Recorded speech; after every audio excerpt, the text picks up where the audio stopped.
Are we on? All right, we're going to call the Farragut Beer Board for December 14th, 2017 to order. The first item of business is election of officers. We'll start with chairman. Do we have any nominations? Nominate Alderman Pinchuk. I second. All right, any other nominations? All in favor, say aye. Aye. Opposed? Next is vice chairman. We need nominations. Nominate Ron Williams. I'll second it. Any other nominations? All right, all in favor, say aye. Aye. Opposed? Next, we're looking for secretary. Nominate Alderman Pavlin. I'll second it. Any other nominations? All in favor, say aye. Aye. Opposed? All right, we have our new officers. Next is approval of minutes for September 28th, 2017. Move to approve. Second. All in favor, say aye. Aye. I abstain, I was not here. Next item, beer permit request. Approval of a Class 1 on-premise beer permit for Sakura Sushi and Hibachi located at 11145 Kingston Pike. Yes, sir. The application is in order, and all the information has checked out okay. So the motion is to approve a Class 1 on-premise beer permit for Sakura Sushi and Hibachi at 11145 Kingston Pike. Do we have the owner or representative present? Would you please step up to the podium? Need you to state your name and your home address, please.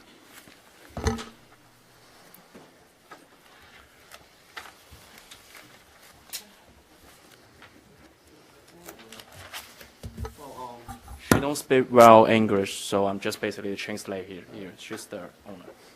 And her name? Yan Bai. Okay. In the location of your business, from when it's on Kingston Pike, Yes. and it's, so is it across from, it's right next to the car wash, is that correct? That center right next to the car wash? I'm not sure. I think so. Looks and confirms that's where it is. Okay.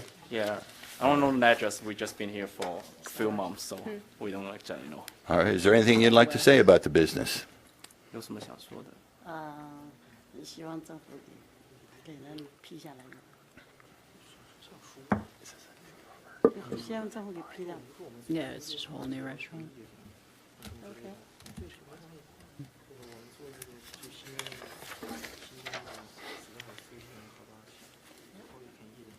然后非常需要这个啤酒。 I'm going to ask a question. Have you guys gone through training for what you're supposed to be doing to make sure that you're not serving to minors? Have you done the training for that? Oh yes. Yeah. Okay. How many people have? You mean how many How many employees? people been through training? Been training. We got 3 guys in kitchen and 2 in the sushi bar. They all been done training. How about your waitresses? The waitress, we only got 2 right now. They've been training too. Okay. Very good. They worked somewhere else before, got experience. So Okay. Well, we welcome you to Farragut. We hope that you're successful. I guess any other questions or comments? I have none. Done. Done. I'll go ahead and make a motion to approve a Class 1 on-premise beer permit for Sakura Sushi and Hibachi at 11145 Kingston Pike. Second. All right. Any further discussion? Done. All in favor, say aye. Aye. Opposed? Motion passes. You have your beer permit. We have a packet here we'd like you to come up. Thank you. We hope this will help you with your training of your employees. There's some good information in there. Thank you. And again, good luck to you. Good luck. Any other business for the beer board? If not, we are adjourned. Hey, Darrell, how you All right, that means we are now going to the Farragut Board of Mayor and Aldermen for December 14th, which, by the way, will be the last one of these agendas this, or 17. this year. We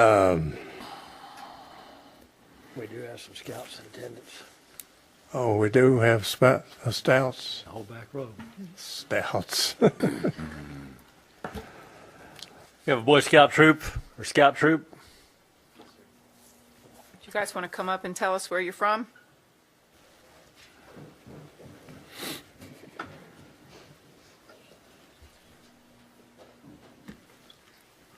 So we're Troop 141 from Knoxville, Tennessee.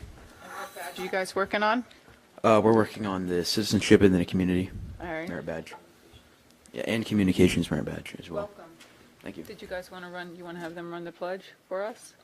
We guys have wanna- silent prayer first? Silent prayer first? Yep. Yeah. Would you guys like to lead us in the Pledge of Allegiance after the prayer? Sure. Excellent. In that case, then we'll rise for a moment of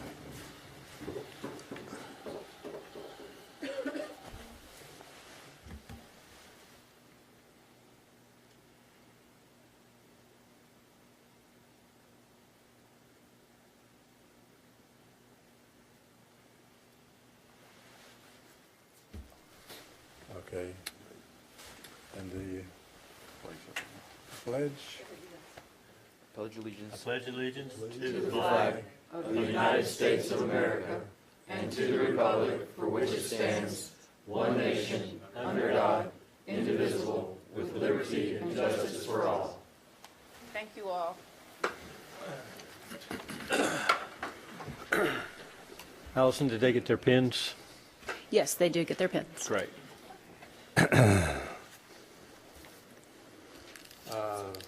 The next item then is approval of the agenda. One small correction, under 7A1, it should be ordinance 1717 instead of 1716.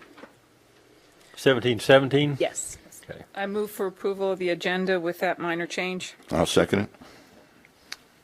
All in favor, say aye. Aye.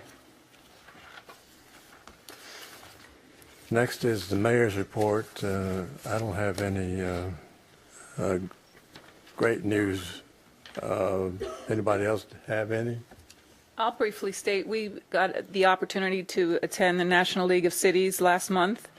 There was a lot of good information coming out of that. Ron Williams and I participated in a full day training from the Urban Land Institute called Correct. the Urban Plan. It was an opportunity to understand how development works from the developer's perspective. It really opened our eyes to what they have to balance as far as what goes into a development and understanding what the community is looking for.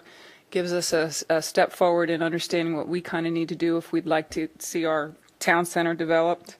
Had some opportunity to learn about branding and especially in small towns, the Main Street approach, and how they're doing a lot on with not a lot of funding, and also an opportunity to reaffirm the youth council philosophy that we've been pursuing. So it was really very interesting. Anybody else?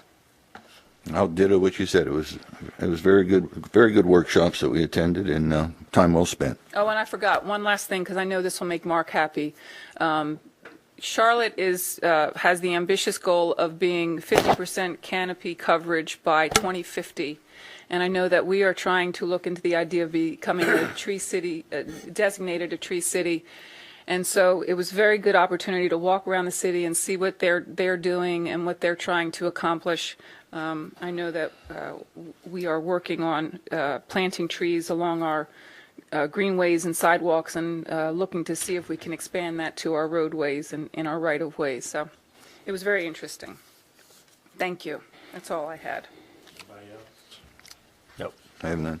In that case, we go to next item, presentation of comprehensive annual financial report for fiscal year ended June 30th, 2017. Yes, sir. Mr. Mark Lund is here. He's with Ingram Overholt and Bean, and he's going to give you an overview of our audit this year. Thank you, Allison. Thank you, Mayor and Board. It's a pleasure to be with you here to present your comprehensive annual financial report. I'm going to go through it fairly briefly. I draw your attention to page 8 if you've not looked at the report, and I'd like to say appreciation to Allison. She received the Certificate of Achievement in Excellence in Financial Reporting for the report for June 30th, 2016 from the GFOA, and that's quite an accomplishment, and she's been able to achieve that distinction for many years now. I'd like to first go to the opinion, which is on page 11, and then there's not a page number, but it's the first letter with the Ingram Overholt and Bean letterhead, and just give you a brief outline of our opinion, which is actually at the top of page 2.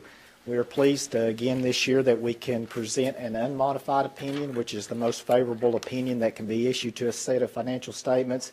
And in a nutshell, it just says the financial statements are materially and fairly presented for the year ended June 30th, 2017. And then it also goes on down further and talks about the required supplementary information and the other information, the budgetary comparisons and the statistical information. And again, our opinion on that is they are all fairly presented in accordance with generally accepted governmental accounting principles. The other report we issue is at the very back of the financial statement, and it's our report on internal control and compliance. And again, this year I'm pleased to announce to you that we had no instances or matters of internal control weaknesses or deficiencies or instances of non-compliance on the items that we tested that we would have to report to in the report and to the board. Just take just a few minutes to give you some financial highlights in the report on page 21, which is the statement of net position. The total assets of the town increased from $60 million to $65 million between the two fiscal years. That's comprised mainly of an increase in cash and investments from $24 million to $28 million, and an increase in capital assets, the construction in progress, from $5 million to $7 million. In contrast, the debt for the town decreased by $720,000. During the fiscal year, the note was paid off. The last installment of $250,000 was paid off, and also the last installment to the Knox County Schools for the shared mixed drink tax revenue was paid off. So that decreased the town's liabilities by $720,000. On the next page is the statement of activities, which in the business world we call an income statement. The change in net position, which in a business environment that would be the net income, for fiscal year 16 it was $5.2 million. For this prior fiscal year it was almost $6 million, so about an $800,000 increase over the previous year. And going to the general fund, I'll show you how that increased. Most of it was due to an increase in state shared revenue. On page 27, state shared revenue increased from $3 million to almost $3.6 million. The biggest contributors to those increases was in the area of sales tax and the state income tax. Total revenues for the fiscal year 16 was $11.5 million, and this past fiscal year it was $12.1 million. Expenditures increased slightly. Fiscal year 2016 they were $5.8 million, and this past fiscal year $5.9 million. So the increase in net change in fund balance and net position actually was due more to an increase in revenues, which I think is an indication of the better economic conditions that we've had in the last several years. That's as far as the financial highlights, that's all I had to present, but I would encourage you to read Allison's management and discussion and analysis, which is at the first of the audit, and also to read the note disclosures. There's very important information in addition to just the basic numbers in the financial statement that would be important to a reader that would pick up the town's financial statement. That's all I had to present to you. If there are any questions, I would be glad to try to answer those at this time. Hard to pick on a report like that. It is a good report. And I didn't say I'd like to express my appreciation to David and Allison and the town staff. I know we're an inconvenience when we're here doing the audit, but I want to let the board know that everyone was very cooperative. They dropped everything to make sure we had what we wanted, and we did, I don't think, had to wait more than 20 or 30 minutes for an item when we requested it. So I just want to let the board know that the town was very cooperative during this process. For sharing that. Thank you, Allison. Thank you, Allison. We couldn't do it without Mark and Bob, so they're a lot smarter than me. And I'll be happy to report that I should share no credit at all in this report. That's why Allison's name's on it. Not That's David. exactly right. Allison and Pam do a fantastic job throughout the year, making sure all of our records and all of our departments, are, obviously our department heads do a great job of ensuring that we're buying things the proper way and going through the proper processes and accounting for everything the way we need to in order to get this, again, the CAFR award for 25 years, 6 years in a row. Might be It's 26. been a long time, yeah. It's been a while, so kudos to Allison and her staff. They do a great job. Yes, they do. All of our staff do a great job. Any more on that issue? I have no further questions. No. More. Thank you. Y'all have happy holidays. Thank you. Christmas. Take some credit on that? No, maybe not. Next is the Citizens Forum. No one has signed up. All right, we move on to the next item, which is approval of minutes. Two of them, November 9th and November 20th. I assume we need to approve these separately, David? Yes, okay. Move to approve minutes from November 9th, 2017. Second. All in favor, say aye. Aye. I abstain. I missed that meeting. Okay, motion to approve the minutes from November 20, 2017. Second. All in favor, say aye. Aye. Actually, I was here. To ordinances, first reading, ordinance 17-16, ordinance amending the capital investment program budget of the fiscal year 2017-2018 budget passed by ordinance 17-09. Yes, sir. This is the item that we corrected in the agenda. It's actually ordinance 1717. This is to amend the fiscal year 2018 capital investment program fund budget. The CIP will be amended by increasing the appropriated expenditures from $8,094,000 to $8.59 million. Anyway, an increase of $500,000. The increase is due to the cost of the contract for the Campbell Station Inn project phase 2. The current Campbell Station Inn budget is 1.35, and more information concerning that project was in our last board meeting, and that was approved at the last one. So the motion is to approve ordinance 1717 on second and final reading. Make a motion to approve ordinance 1717 on second and final reading. I'll second it. Aye. Do we have any discussion? Discussion. More discussion? We did make the caveat that you guys were going to be able to add to it to a certain amount. Does that need to be in the motion, or is that just an understanding that you guys are going to come back to That it? was for the contract. Right. Okay. This is just the budget amendment to increase the expenditure. Sorry. Yeah. Sorry. Understood. So there are no changes from the first reading? No, sir. Okay, I have no more questions. None. None. All in favor, say aye. Aye.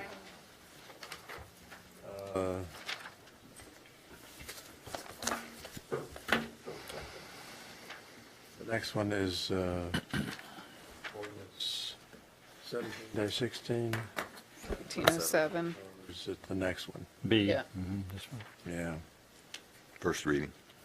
C. This one is ordinance 17-07, an ordinance to rezone parcel 44, tax map 152, located at 430 Virtue Road, 87.1 acres, from A, R2, and FPD to R1 OSR and FBD. This is AKP AKP Properties applicant. Okay, this property, this rezoning request involves an 87, little over 87 acre tract on Virtue Road, on the east side of Virtue Road, across from part of the Willow Creek Golf Course, just south of Sugarwood subdivision. The property has some characteristics to it, that natural characteristics and man-made, that kind of relate to this rezoning request. As a little Turkey Creek flows through kind of the western portion of the property. The south portion of the property has some very steep slopes that abut Kingsgate subdivision to the south. There's also a colonial pipeline easement that runs through part of the property. So it has a lot of challenges, I guess you would say. When this was presented to the Planning Commission, there was two things that was discussed: the future land use map and rezoning. Originally on the future land use map, this property was designated as medium density residential. I don't recall exactly why, because it really is not a good fit for that. So as part of that discussion at the March Planning Commission meeting, that was changed to open space cluster residential. At the same meeting in March, the applicant also requested a rezoning of the property from, most of it zoned agriculture. There is a small little section in the northwest corner that's zoned R2, and then there's the floodplain overlay that runs through the western part of the property. But they requested to rezone the property to the R1 OSR, the open space residential overlay. That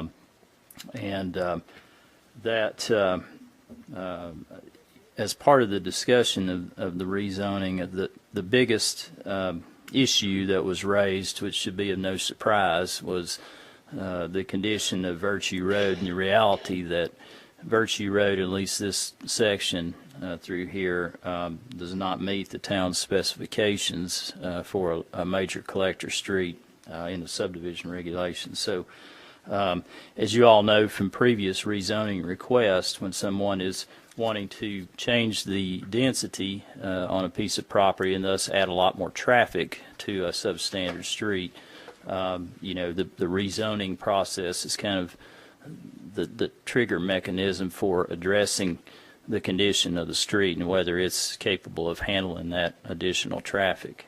So that was discussed with the Planning Commission. They did agree that the OSR was the best zoning district for that piece of property given its characteristics. And we talked about the road issue. They did recommend unanimously to approve the rezoning, but conditioned that on Virtue Road being improved to the standards provided for in the Farragut subdivision regulations as their recommendation to the board.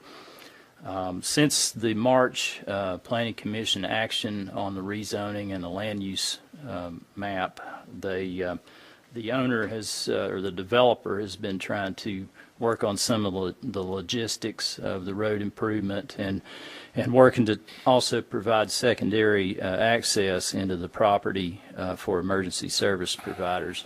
And that's taken a while, and that's why there's been kind of a time lag between when this was presented to the Planning Commission. They've recently made some good progress on I think both of those topics, and they're therefore coming before you at this time for the rezoning on first reading. The staff does recommend approval of the rezoning, subject to prior to second reading that a cost share agreement be in place to address the substandard condition of Virtue Road. The town is working on that, and I guess if you had any specific questions on that, our town attorney is here, so he could probably answer that better than I could. But I'll be happy to try to answer any other questions. Do we want to hear from the applicant? Do we want to make a Yeah, motion first? make a motion first. I move to approve Ordinance 17-07 on first reading. I'll second it. All in favor, say aye. No. Aye. Discussion first. No discussion. Go ahead. I'm Russ Rackley Engineering here representing the applicant. We're happy with where we've gotten to thus far working with town staff. I know we've worked with Daryl Smith on coming up with some calculations of road cost and what our share of that would be as a per lot impact fee. We're happy with the number that he's come up with. That's based off the Everett Road construction cost, which is the most recent road improvements that y'all have taken on, and using accepted traffic generation calculations to determine what portion of the future traffic on this road would be attributable to our development at the density that we anticipate, the number of units we anticipate getting approved. So with that, we would respectfully request that you approve this in first reading for rezoning of the property. How many units do you guys think you're going to have? Around 144, maybe 145. You can have, the 87 acres Would comes go out up to a higher calculation. yeah, like than that. 169 or something. But the Okay. property, like Mark enumerated earlier, the property doesn't lend itself to a lot. Yeah. There's a lot of terrain that's best left alone, and due to the gas line at the foot of the hill, and Most so of the floodplain is at the front. the floodplain's at the front. That'll all be open space as part of our 35% under the OSR zoning, and then the steep wooded slope, it would remain open space, the majority of it. So we've got a working layout that we're still in the process of refining. And but we're happy with the layout we have that we think would make for a wonderful addition to the town of Farragut. Have we resolved the secondary access satisfactorily for? Yes, Okay. I've met with Dan Johnson, the town fire marshal, and we have secured a house in Kingsgate on the, I guess, the eastern corner where it abuts Kingsgate there that has favorable grading to put in a fire apparatus access road. It won't be a hard connection. It will be a 20-foot wide structural access road, with removable bollards stuff. But basically a Greenway trail that'll hold up a fire truck. So that meets the International Fire Code requirements for secondary access for greater than 30 lots. Okay. So, and Dan's, I went through the plan with him, and he was happy with it and on board with it. So I think we've got that resolved. Where on the map is that coming in?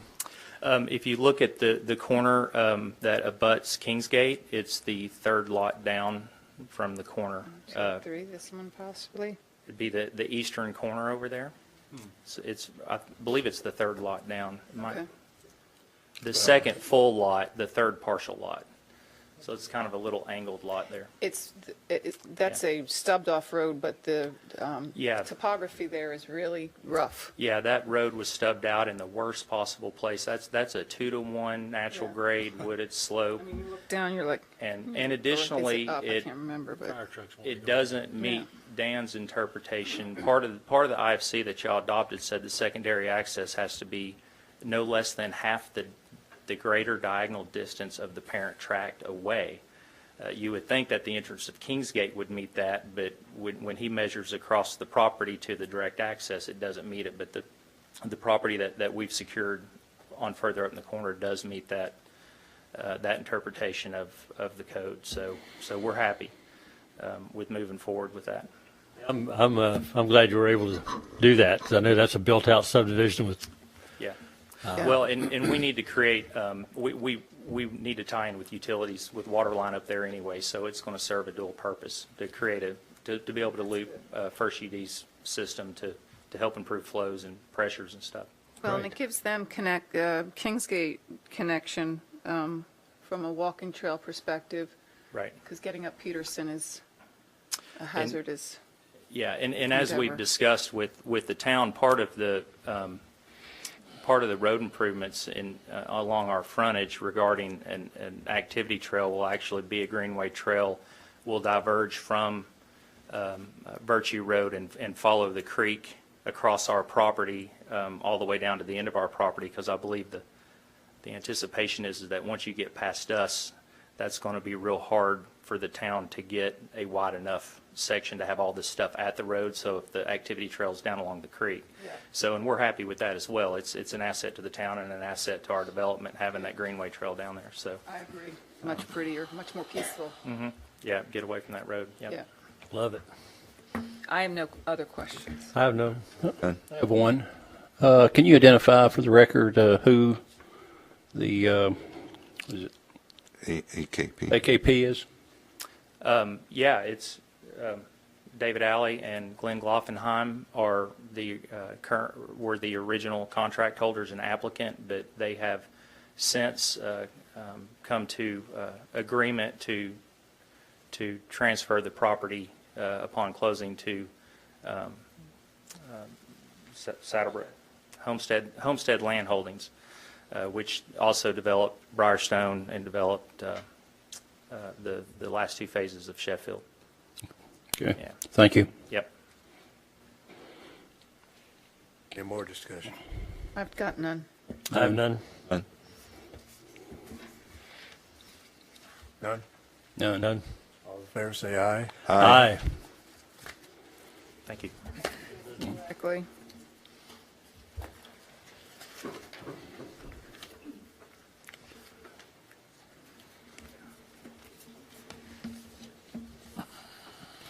Let's see. Ordinance 17-18.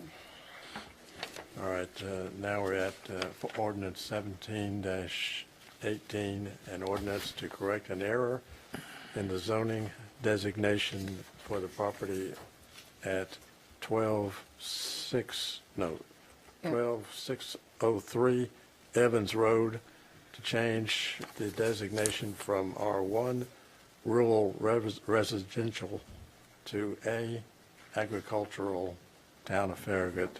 Applicant. This particular item relates to the process of correcting an error on the town's adopted zoning map. It was fairly recently brought to the staff's attention by the property owner at 12603 Evans Road. And that property is just to the west, as you can see, of the farm at Willow Creek subdivision. The individual indicated that their property was shown as being zoned R1 on our zoning map, but it was never part of any rezoning request, and it was originally zoned agricultural. In fact, most of the Evans Road corridor was originally zoned agricultural. So we actually went back and tried to find if that was accurate and how that happened and all this stuff. And so he was right. The best we could find was back in 2003 when the farm at Willow Creek was rezoned. That property was included within that for some reason, and so it was just an error at that time. And since we have adopted the zoning map in its entirety multiple times since 2003, the town attorney and I talked about that this is something that we just have to correct through an ordinance amendment that would formally change that property back to what it should be zoned. So that's what this particular ordinance is attempting to do. It was unanimously recommended for approval by the Planning Commission in November, and the staff recommends approval of this ordinance on first reading. Move to approve ordinance 17-18 on first reading. I'll second. So I have a question. Who owns this property? Mr. Wimberly? Correct. That is correct, yeah. He's owned it for a long time. I don't know exactly why it came to his attention years later. Probably got his tax bill. Could have been. It's a working farm, so. I didn't even realize What, think about that. How many acres are involved there? It's a little less than 5. Yeah, I know. I ride past there all the time. I'm just trying to place it. Well, It's kind of hard to place because it's flag lot. Behind Little there, flag yeah. going back in there. You Flag don't see lot. it from Evans Road. Yeah. 0.36 acres. Yep. Okay. Well, I have no more questions. None. And then, All in favor, say aye. Aye.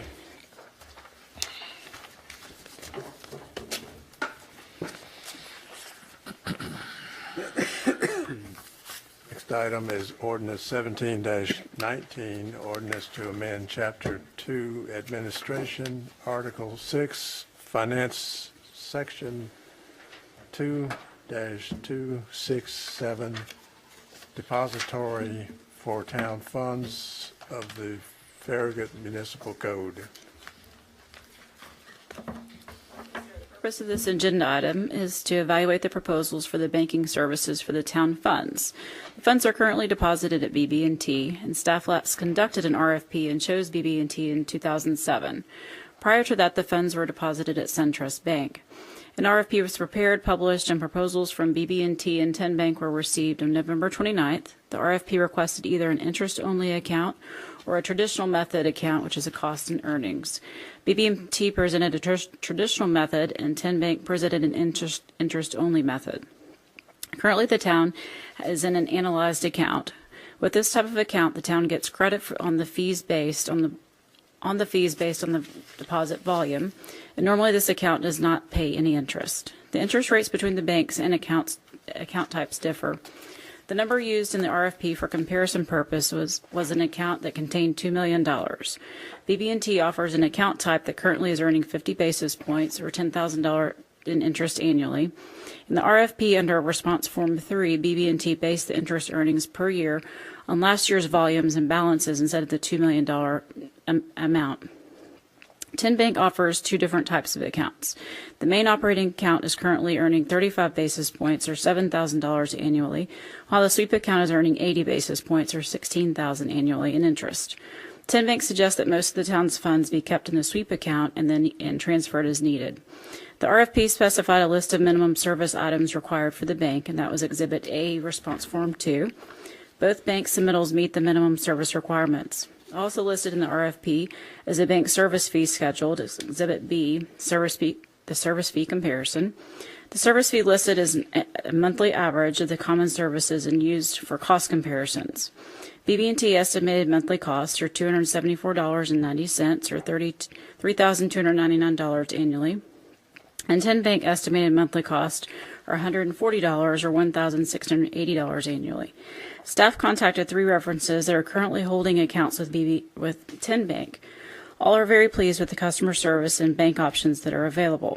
The motion is to approve Ordinance 17-19, designating 10 Bank as a depository for town funds. I'm going to move to approve Ordinance 17-19 designating Tennessee Bank, 10 Bank, is it Tennessee Bank?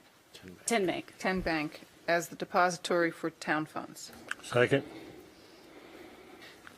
Discussion? Allison, I got a question for you. The main operating account, does that require a minimum amount? No. Okay, so we could basically keep that close. Right. Both proposals did not have a minimum amount. The reason we have a minimum amount right now is so we can have, it's an analyzed account, and that minimum amount is to offset our fees. Yeah, okay. I have nothing else. Anything else? So it looks like we can anticipate like a 50% greater return on our and savings to town there. So. And representatives from 10 Bank are here tonight too if you have any questions from them. Are they solvent?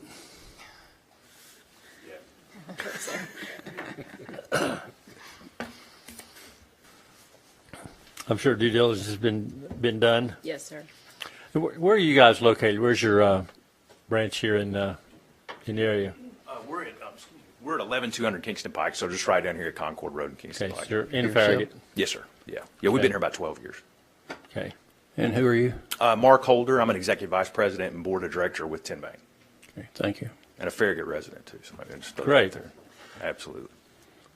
Well, we appreciate the response and look forward to doing business with you. Absolutely. Thank you all.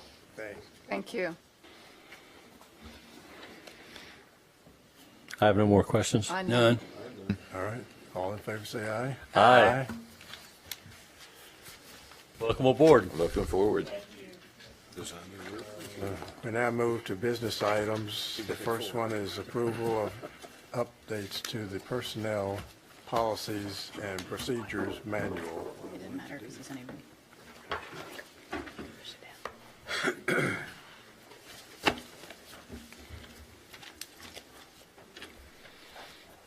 Good evening.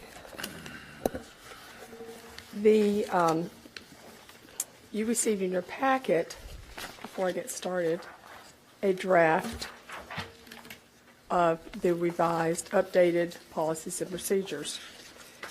Since it was originally adopted in 2012, there have been changes in federal law, state law, and Supreme Court rulings which affect the language in the current Human Resources Policies and Procedures Handbook. With your approval last time, since that time, there have been, on the federal level, the Affordable Care Act legislation has been fully implemented. The Defense of Marriage Act, DOMA, was declared unconstitutional, and legislation, additional legislation was passed for the Americans with Disabilities Act. Meanwhile, the state of Tennessee has passed an abusive conduct policy that pertains only to public sector, which you all have approved previously. Also previously, you have approved the compensation plan. So those are some of the changes that have been made. 2 new policies are in the draft, and both represent current town practice. The first is a recognition program. It was in place when I was hired in 2008. It just hasn't been documented, and at this time, that's what we're proposing to do. There's also a separation and return of town property. That's a new policy. Again, it is just documenting our current practice. As a result of review by our fine attorneys, Mr. Tom Hale and Edward Phillips, 11 items are listed under the improved language section in the summary. And it includes policies where the language was changed to address new legal decisions that have occurred since 2012, changes in technology usage, clarifying language, strengthening the language, and clarification of our workplace violence and harassment policy. Additionally, the only real change that may affect employees is the tuition reimbursement and employee development policies. Both now in the draft include a change that requires employees to reimburse a prorated cost of their training should they voluntarily leave the town within 2 years. The Personnel Committee reviewed these changes on October 17th, and they agree with the draft manual that you received. Now comes the wrinkle. This is human resources. Things change. On Tuesday of this week, I received an email from one of our vendors about this. It's a change in the DOT's drug schedule, which then requires our changing our DOT drug policy. We have 2 policies, a general policy and then DOT. The DOT policy only pertains to our CDL drivers. In my opinion, this is a real good change because what they're doing now, they will test for synthetic opioids. As we know, we have a severe problem nationwide. So in order to do that, which is not in your documentations, I sent an email out on Tuesday asking that in order to make these changes, that there be a change to Article 4, Administration, on page 16. And that piece of the policy says, under the authority and direction of the town administrator, the Human Resources Manager may, and what I want to do is insert a number 2, then renumber the rest of them. Number 2 would state, update the Employee Resources Policies and Procedures Manual in a timely manner to remain compliant with changes in state or federal law. Changes will be reported to the Board of Mayor and Aldermen. Because currently, all changes to this document has to come before you all. And although all these changes in federal law, state law, practices, when the law is passed, we comply with it. But our policies and procedures really aren't updated until we come to you and get them updated. because it would be drip, drip, drip all the time doing these things. So we kind of group them together. And I really think administratively, this makes a lot more sense, because should we have any legal concerns, legal matters involving employees, et cetera, if I don't have it documented in these policies, it will be difficult for an attorney to defend that, yes, this is really what they do, because it's not written down anywhere. So we've been kind of skating on thin ice, and things have gone well for 5 years, so, which is great. We hope it goes on that way for another 20 years, but anyway. But that's the reason for this change, really, is just to allow myself, under the guidance of Mr. Smoke, and the review of Mr. Hale, review new language when a state or federal law changes. So therefore, I recommend, as does Mr. Hale, that the document that you have with the addition I just read and I emailed to you be approved. So I want to make sure I'm clear. You're going to add a new number 2. Yes, sir. So we'll have 10 items instead of 9 Yes. changes. No other changes, no. Okay. And then will you add should we make a motion first before we start asking questions? I'm going to move to approve the human resources policy and procedure as attached. Second. I guess I have to, with the amendment to, amendment number 2, adding number 2 to Article 4 regarding the update. And we got a second? We got a second. I'll second it. So you will subsequently go in and add the DOT language? And then once, if you approve that change, then I will go in and change all the DOT language. Okay. Okay, so that it's written down. And of course, on all these policies, with approval, we will have employee training. Okay. But this will be quick. I would love to clarify that statement, just to add to the, I don't know if you, I know we already used in a timely manner earlier, but changes will be reported to the Board of Mayor and Aldermen in a timely manner. I would Yes. like for that to be, In a timely manner. yes, added to the end of that statement. Does that sound good to you all? Yes. That's fine. Okay. So let's read the whole change. So we're all in agreement with that. And somebody's writing this down. So I can write the whole change. Update the Employee Human Resources Policy and Procedures Manual in a timely manner to remain compliant with changes in federal or state law. Changes will be reported to the Board of Mayor and Aldermen in a timely manner. Okay. I have no further questions. None. None. You None. get all that? Okay. All in favor say aye. Aye. Thank you.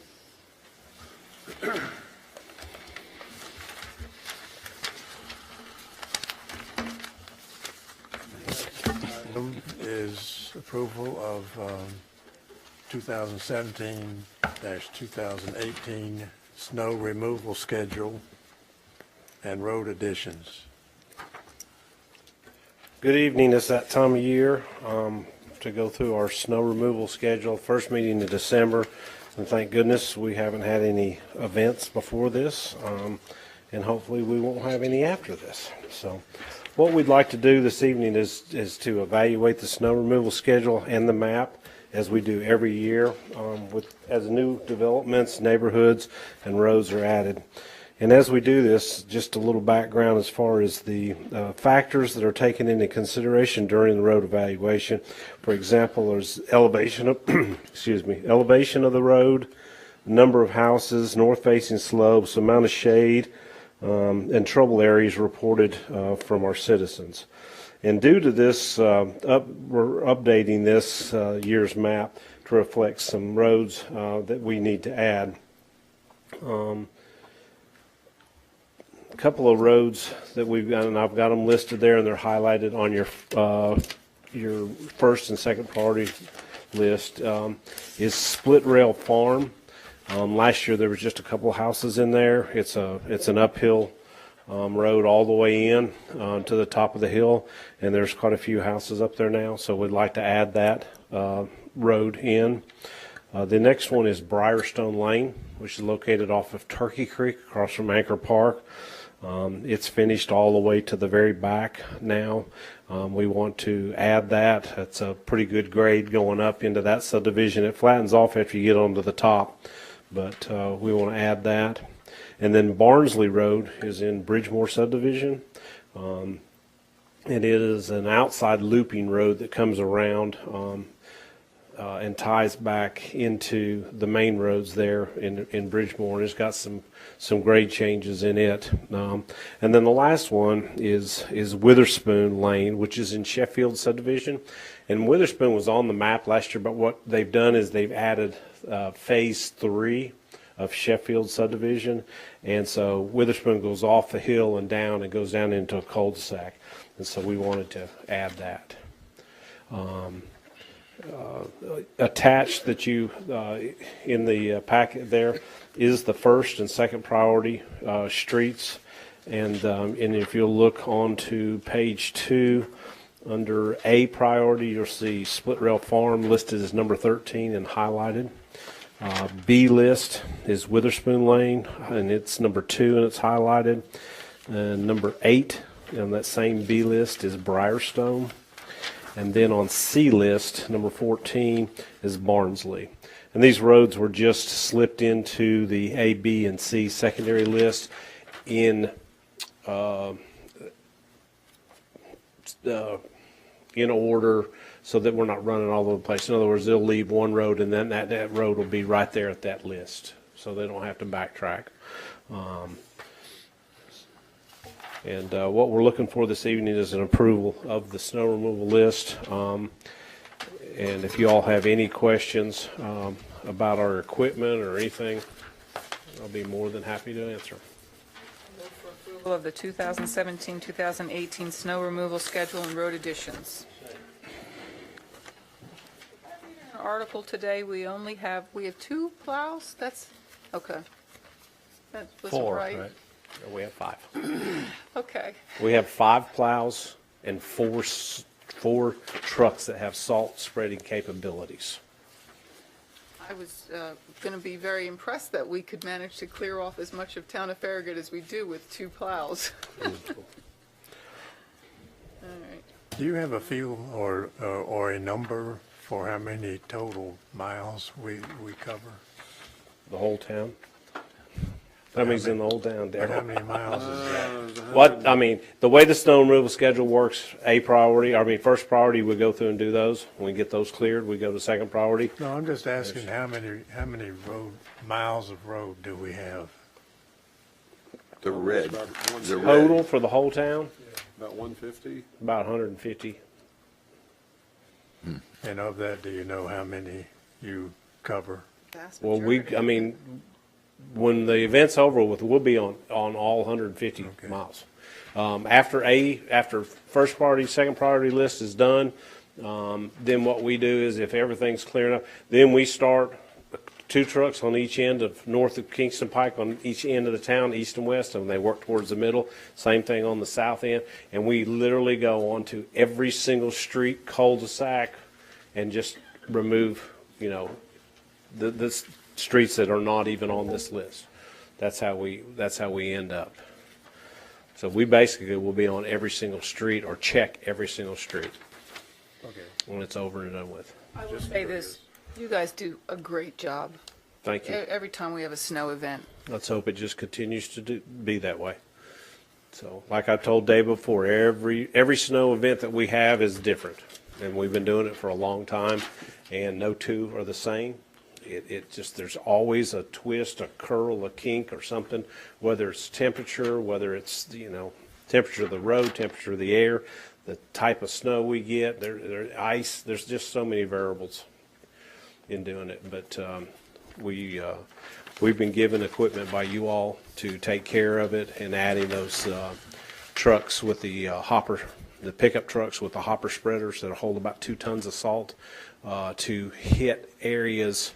A couple of years ago, the reason we bought those is a couple of years ago we ended up with school getting out about noontime, and all the parents couldn't get back home because of all the hills and stuff. And so this gets we can get to the hot spots or the bad areas where we're having a problem faster with the four-wheel drives, and you're not endangering, a big dump truck with 10 tons of salt in the back of it on a steep hill. So, but it's worked out good so far. Equipment is holding up good. 2 of the dump trucks are brand new, pretty much, and so let's just hope everything works the way it's supposed to when it's time to need it. I have nothing more. Nothing. Nothing. All in favor, say aye. Aye. Thank you very much. On the first priority street. So. Next item is approval of a proposal from Fulghum, MacIndoe Associates Incorporated for engineering services for Greenway connection under Kingston Pike at North Fork of Turkey Creek. Yes, this is the approval of proposal from Fulghum, MacIndoe and Associates for engineering services for the Greenway connection under Kingston Pike at North Fork Turkey Creek. You'll recall a couple of years ago when the board was discussing our capital improvements program, we were looking at Greenway connections, and Alderman Markley pointed out that staff should consider a connection from the Brooklawn, the Greenway behind the Brooklawn development, the Kroger shopping center, under Kingston Pike at the bridge over North Fork Turkey Creek. I have to admit that my first thought on that was that's really not a very big bridge. But on second thought, I should have been thinking 25 years ago when I first looked at that, when designing the Kingston Pike improvements through Farragut, that that's actually a pretty large arch bridge, and it's a good idea. Staff looked at that, looked at the old plans for when that arch bridge was extended with Kingston Pike improvements, and determined that there is in fact headroom, and it should be possible to extend a Greenway connection. In this case, it would be more or less a sidewalk on one side under the arch to allow a Greenway connection from the existing Greenway on the south side of Kingston Pike over to the north side under the roadway and tie back into the sidewalk on Kingston Pike. Now, in the future, when the Craig Allen property develops, which is everything north of there would be a Greenway connection from there up through the Allen property over to the outdoor classroom on Campbell Station Road. So this is a terrific Greenway connection, and staff would recommend approval. What you have before you tonight is a proposal from Fulghum, MacIndoe and Associates that includes all of the design and modeling required to make this, to push this project forward, as a lump sum fee of $59,500, and staff recommends approval. And I would very much like to open discussion on this by making a motion that we approve a proposal by Fulghum, MacIndoe and Associates for engineering services required for a design of a Greenway connection under Kingston Pike at North Fork of Turkey Creek. I'll second it. So Fulghum, MacIndoe and Associates, is there anybody here representing them? They are not here tonight. Okay. See, I was hopeful we could build this sidewalk for $50,000. We're going to spend $60,000 to engineer it. Well, unfortunately, that is a FEMA-regulated stream, and so the biggest chunk of this is modeling of that stream to determine what kind of effect it would have on the floodplain. Right. I don't doubt that there will be some adjustment required to the floodplain, the floodway, and in that case, it requires a lot of engineering work. It would be great to just be able to just build it and be done with it, but unfortunately, that's where we are. It does require most likely a letter of map revision to the FEMA maps. I have a question. On the back of the information that you gave us that shows the map, Kingston Pike pedestrian crossing at North Fork Turkey Creek, the last sentence in that paragraph, most likely the structure would be rated good condition, but this would need to be confirmed by TDOT's Bridge Inspection Office. Before we approve the approval of the money spent on this, has TDOT been approached? Well, TDOT reviews all of our bridges. They inspect all of our, that was something that I wrote up a couple of years ago when asked to. Yes, TDOT has reviewed the structure. They inspect all of our bridges on off systems. I won't get into all of that, but there's a dozen or more bridges that they inspect and provide reports every 2 years. Okay, so we are in good shape. Okay, that was my first question. That bridge was more or less reconstructed in 1995, 4 or 5. It says here 93. Okay. I remember them building it. I remember driving by and seeing the form. That was my project. Way to go. Good job. My next question is about safety. I'm concerned about our citizens going down and underneath the bridge. Will there be lighting? Are we planning any We're not lighting? planning lighting on that. It's not exactly dark. I think it can be done without lighting. Okay. But not at night. I don't know. I mean, it's always. None of our greenways are lit at night hardly anyway. Right. So. At night, they're all dark. I was just thinking, I don't know if people would want to go to a football game or wanting to, in the evening, want to go under there instead of going across Kingston Pike. So I was just curious. I was wondering if there was any consideration for lighting.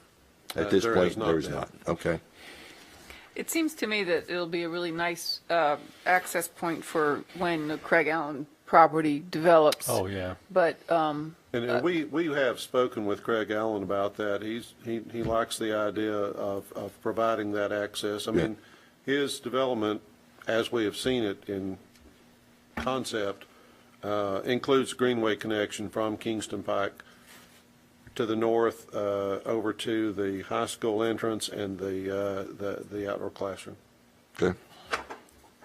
I'm just going to add this because I like to beat dead horses. If we're ever going to consider the heart of our town walkable, we will need to address the high rates of speed that people travel on Kingston Pike, because people aren't going, not everyone's going to filter underneath the highway.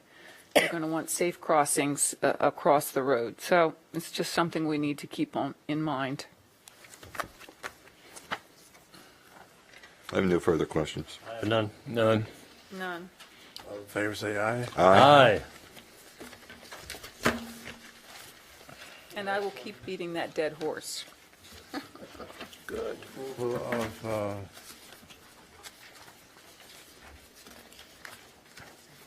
where was it? D. Lost my space.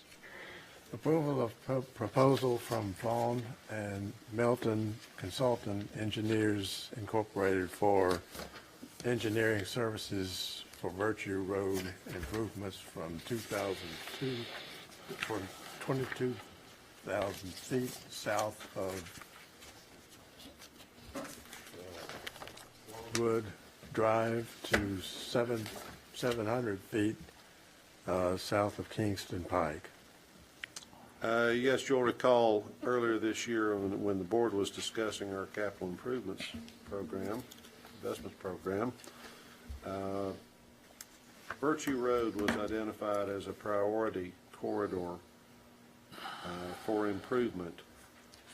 Now, Virtue Road extends from Kingston Pike all the way to Boyd Station Road. That would be a very large project to do at one time. So staff has recommended that project be approached as a three-phase project.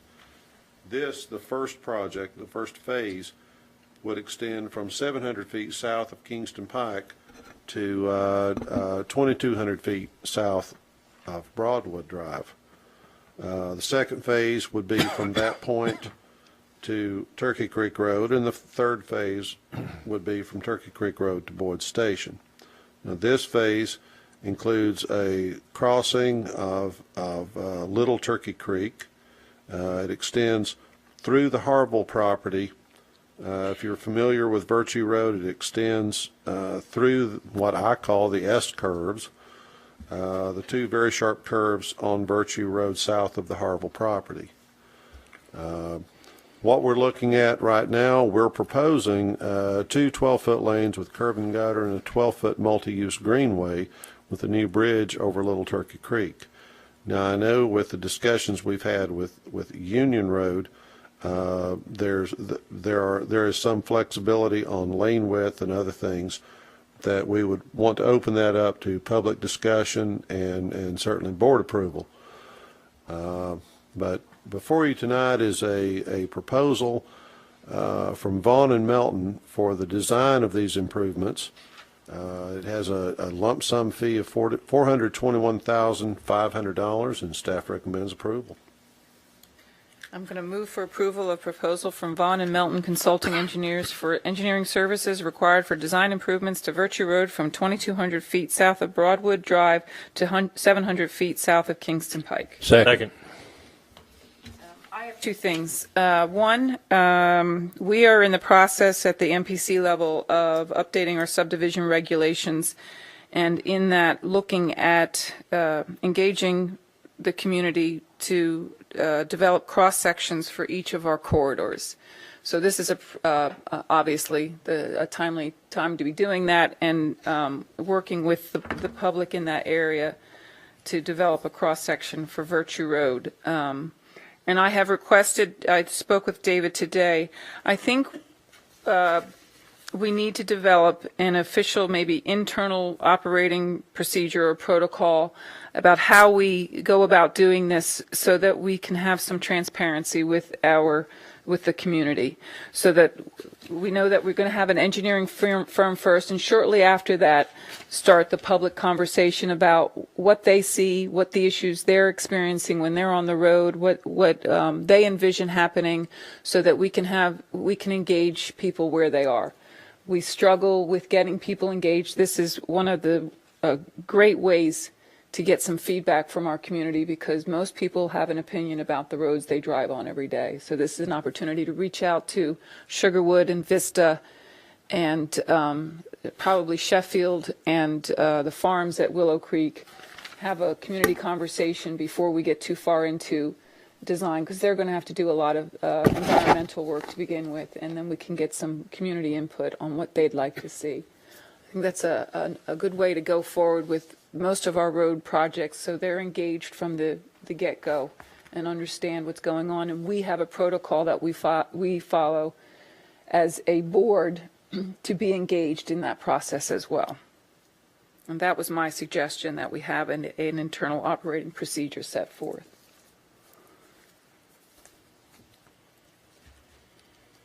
Very well said. Alderman Povlin. Thank you. Any more discussion? I have none.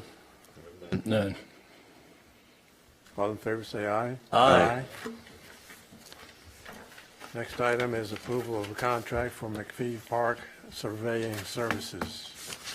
Yes, in your packet was a memo from Sue Stool, our Parks and Leisure Services Director, regarding this proposal from Benchmark Surveying for topographic survey at McPhee Park. Now, Sue was not able to be here tonight, so I'm presenting this. Hopefully I can make it make sense.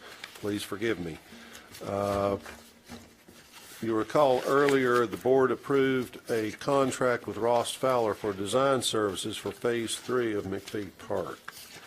The first portion of that design is a correct and accurate topographic survey of the property north of the existing McPhee Park, and that's what's before you tonight. Benchmark Surveying has provided this proposal. It will include all of the area of the mass grading of the site, which includes a road connection from the current road to the new entrance on McPhee, as well as site utilities and tie into the existing portion of the roadway. The total cost for this work is $54,575.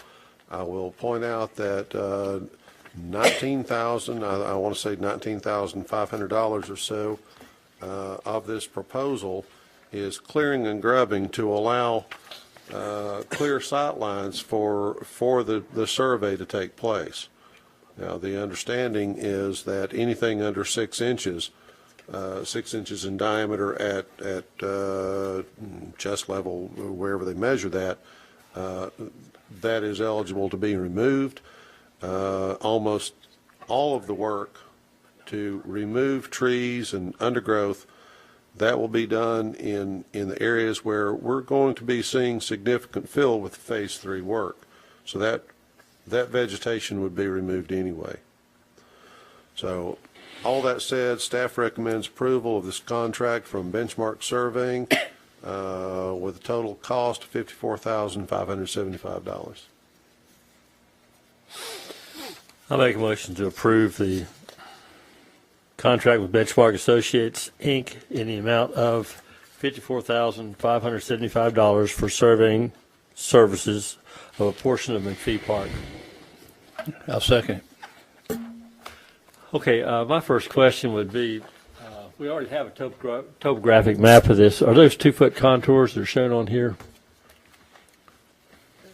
I think those are probably 2-foot contours, but those are KGIS mapping. That is a pretty heavily overgrown area, the portion that is outside what has already been developed.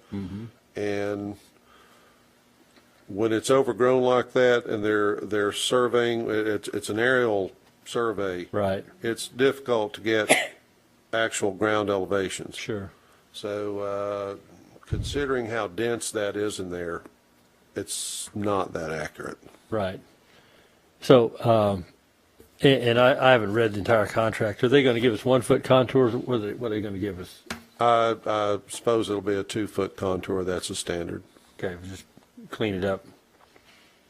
They will also tie in everything to the existing features that have already been constructed, as well as the boundary survey that they did in 2012. That was supposed to be the first step. Great. So this make it easy to accurately calculate quantities, earth-moving quantities, and so forth. Well, that's the whole point. Yes, sir. First step. Okay. I have no more questions. Is this considered the schematic drawing? Is that what you'd call this? A schematic? Well, back on October 26th, there was a breakdown, and they talked about schematic design phase, and I'm wondering if that's what this is. This is actually before the schematic phase, so we have to do the topo survey and all that work to get that to the landscape architect so they can then do the schematic design and come up with the cost of what they think it's going to be. I have no further questions. I have some questions. You all know I'm concerned about what we're doing in our town center and going forward, what kind of investment we're going to make in that. So help me work through this. My concern with, as soon as we start this, they'll be taking out trees as well. Yes. As soon as we start this, to me, it looks like we're going to have to finish this phase. And that is my struggle with this. And I don't have the information about what we want to do with the heart of our town center, what kind of investment we plan on making to make that happen. And I feel like I'm being conservative here. I'm not really thrilled about taking this step until I have that information. So when you hear me say no to vote for this, that is my reasoning. It's not that I don't support us doing this McPhee Park. I just don't have all the information for the other large project that we might be looking at. So that's why I'm concerned about going forward with this right now. So that's my concern.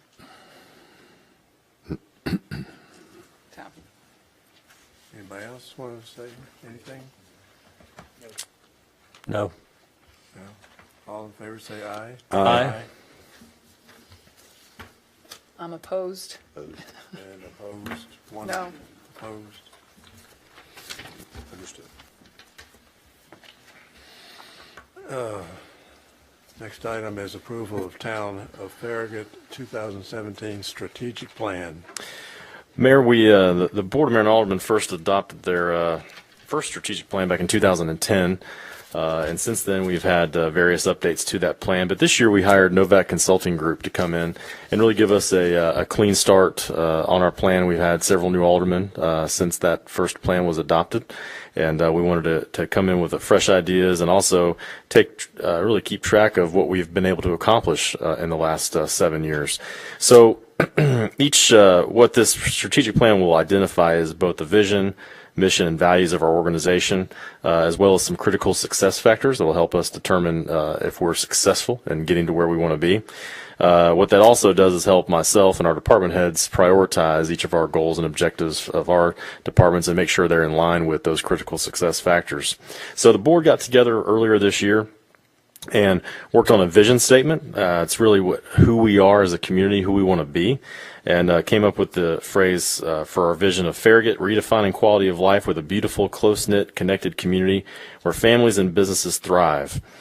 The next thing that we did was we also worked on a mission and values statement. And that's something that both our department heads worked on with the Board of Mayor and Aldermen. And this identifies who we are as an organization.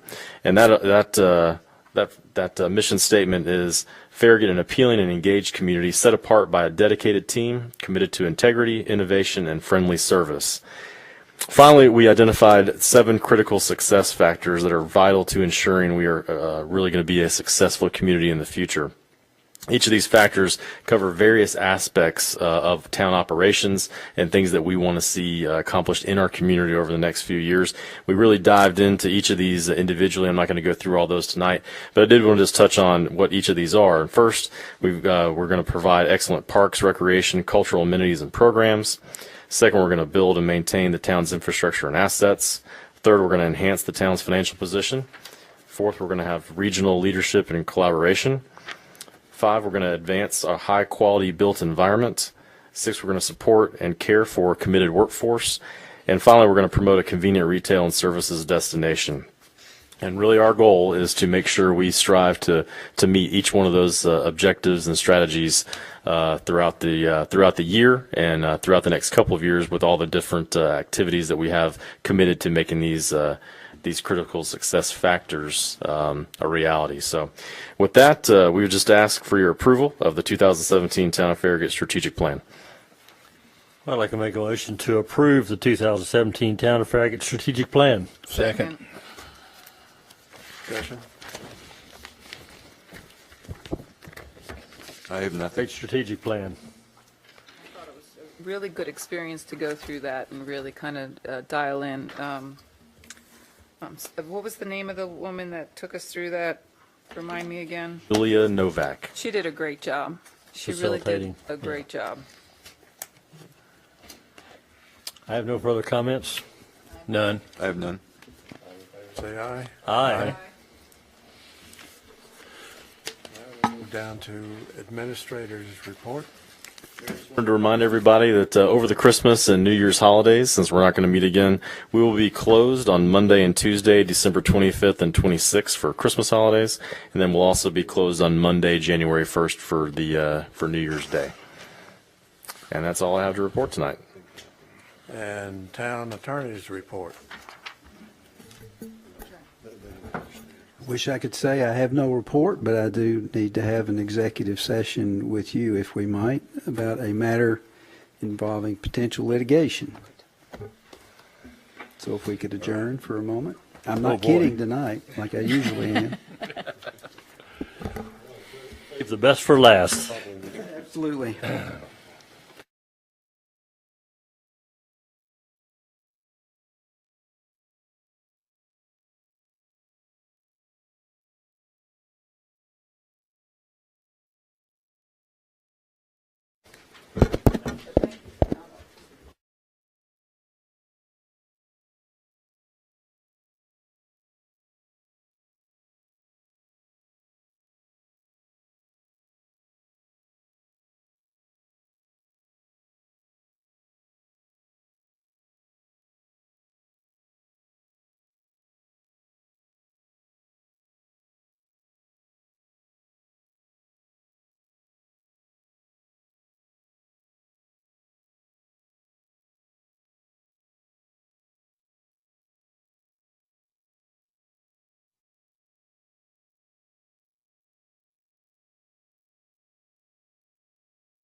what I'm supposed to say now is we had an executive session in which we provided information about a matter involving potential litigation.